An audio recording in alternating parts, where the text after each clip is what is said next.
Carolyn here, therapist and thanatologist.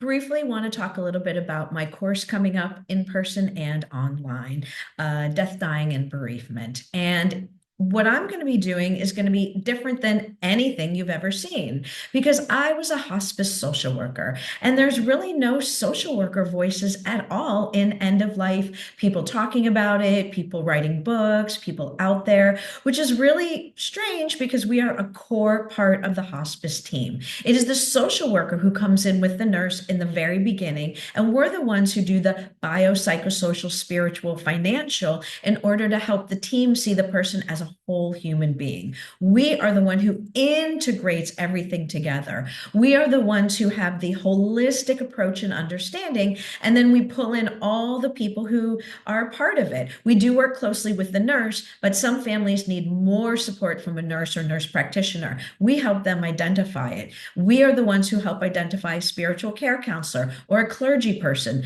If a doula is needed, we're the one who brings them in. We're the one who connect people to funeral home planning, resources, referrals. If there's a volunteer needed, we're the ones who do it. So the social worker is really a core part of the team who does the holistic approach, right? We're the ones who integrate everybody into it. It's an important role and one most people don't know about, but it's really a part of the hospice team, the death system that we already have. And this is thanatology, understanding how it works or should work. I know it's not always perfect, which is another important conversation to have. So I'm a new voice that we really don't have in end of life right now, but an important voice. And social workers have been an integral part of end of life care since the hospice Medicare benefit was passed in 1982. Not just but for hospice, but this is for all patients insurance as well. So that's when the hospice movement started, the hospice program started, was in 1982. Social workers have been a part of it since then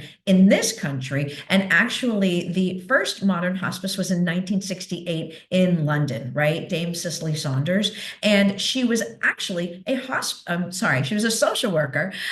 She started the first hospice. First, she was a social worker after World War II. Then she was a nurse. Then she became a doctor. And then she opened St. Christopher's, the first hospice ever in the world, 1968. So she understood how it needs to be an interdisciplinary team.